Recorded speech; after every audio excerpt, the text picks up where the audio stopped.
샬롬, 수요일 해피밀입니다.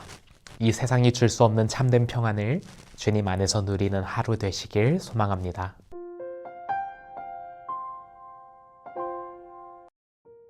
오늘 통독 말씀은 역대상 1장부터 5장까지 말씀입니다. 역대상은 1장부터 9장까지 무려 9장이나 되는 긴 족보의 내용으로 시작됩니다. 이 부분을 읽을 때 지루하다고 느낄 수도 있습니다. 하지만 이 족보는 정말 중요합니다. 메시아를 보내주시겠다고 약속하시고 그 약속을 어떠한 상황 속에서도 이루어 가시는 하나님의 성실하심이, 신실하심이 이 계보가 이어짐에 따라 우리는 발견할 수 있습니다. 오늘은 그 계보에 등장하는 야베스에 대해서 함께 나누고자 합니다. 함께 역대상 4장 9절부터 10절 말씀을 우리 읽도록 하겠습니다. 야베스는 그의 형제보다 귀중한 자라. 그의 어머니가 이름하여 이르되 야베스라 하였으니 이는 내가 수고로이 낳았다 함이었더라. 야베스가 이스라엘 하나님께 아뢰어 이르되 주께서 내게 복을 주시려거든 나의 지역을 넓히시고 주의 손으로 나를 도우사 나로 환난을 벗어나 내게 근심이 없게 하옵소서 하였더니 하나님이 그가 구하는 것을 허락하셨더라. 아멘.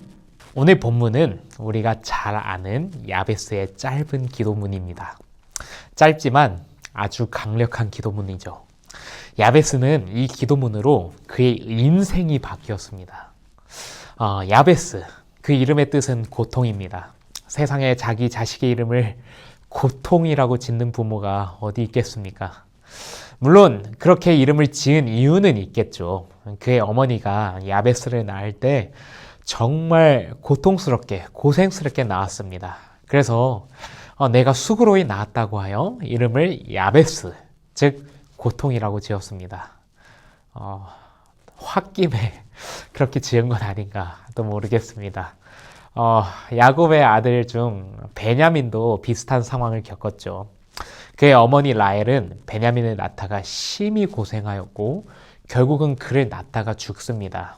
그녀는 죽기 전에 마지막으로 아들을 향하여 베노니라고 외쳤는데 이 베노니는 슬픔의 아들이라는 뜻입니다. 그래서 야곱은 그 이름을 베노니가 아니라 베냐민으로 바꾸었습니다. 베냐민은 오른손의 아들이라는 뜻입니다.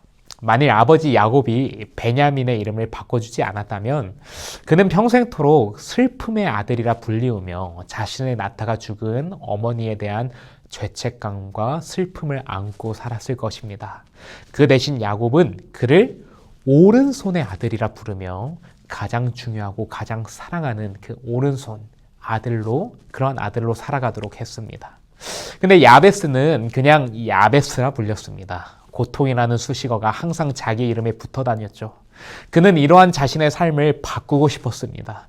그러나 그는 자신의 이름을 바꾸는 대신 기도로 자신의 운명을, 삶을 바꿨습니다.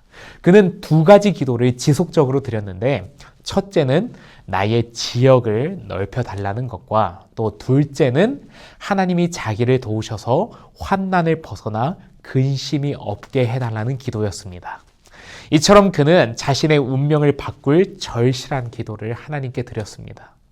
야베스는 자신의 평생 삶이 되어버렸을지도 모르는 그 고통이라는 이름을 가지고는 있었지만 그는 이러한 상황과 형편에 매몰되지 않고 기도로 이를 돌파하여 변화된 삶을 살아가게 되었습니다. 하나님께서 그래서 그의 기도를 들으셨죠. 10절에 하나님께서 그가 구하는 것을 허락하셨다고 기록되어 있습니다. 그의 지역은 넓어졌고 평생 하나님의 도우심으로 환난에서 벗어나 근심 없이 살았다는 말씀입니다. 그는 이 세상이 줄 수 없는 참된 평안을 주님 안에서 누리게 되었습니다. 정말 놀라운 것은 이름만 언급하고 넘어가는 이 족보의 한 가운데 이 한 특정한 인물을 위하여 그의 삶에 대한 설명을 하고 넘어갔다는 것입니다. 아마도 이 인물의 삶은 꼭 언급하고 넘어가야 할 만한 그런 대단한 삶이었으리라 라고 생각됩니다. 그는 고통 가운데 태어났지만 분명한 목표가 있는 기도를 하나님께 드림으로 그의 삶이 변화되었습니다. 사람들이 그가 어떤 기도문을 드렸는지 다 알고 있고 그것이 성경에 기록될 정도라면 그는 정말 지속적으로 이 기도를 오랫동안 드렸다고 생각됩니다. 그리고 하나님께서도 다른 것은 몰라도 이 기도를 우리에게 꼭 설명하시고자 하셨기에 성경에 이 기도문이 기록되었다고 믿습니다. 이 기도를 드려서 야베스가 자신의 운명이 바뀌었듯이 우리도 하나님께 간절한 기도를 지속적으로 드리면 하나님께서 그 기도를 응답해 주실 것이라는 메시지를 오늘 말씀을 통하여 우리에게 주셨습니다. 우리 예수님을 한번 생각해 볼까요? 가시불과 엉겅퀴를 내는 이 세상은 우리에게 끊임없는 고통과 슬픔을 더합니다.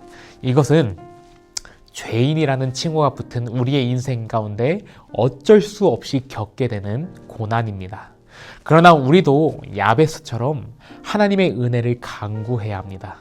불의한 재판장도 끝내 과부의 기도를 들어주었던 것 같이 하나님의 은혜를 간구하는 자들을 하나님은 외면하지 않으십니다. 비록 고통과 슬픔이 가득한 이 세상이지만 가시덤불과 엉겅퀴가 가득한 이 세상이지만 하나님은 예수 그리스도를 우리에게 보내주사 이 세상이 줄 수 없는 참된 평안을 우리에게 허락하셨습니다. 그리고 그를 믿는 자마다 더 이상 죄인이 아닌 의인이라 일컬어 주시며 우리의 운명을 바꿔주셨습니다. 멸망에서 생명으로 바꿔주셨습니다. 그러므로 오늘도 상황과 환경을 탓하며 절망 가운데 빠져있지 않고 하나님의 은혜를 간구하는 기도를 드리시는 하루 되시길 소망합니다. 이 세상이 줄 수 없는 참된 평안을 우리에게 허락해 주실 줄 믿습니다. 우리 이 시간에는 함께 묵상 질문을 나누도록 하겠습니다. 먼저 첫 번째는요. 야베스의 기도문과 같이 나에게도 나만의 기도문이 있습니까? 내 삶의 모습 가운데 하나님이 바꿔주시길 원하시는 부분은 무엇입니까?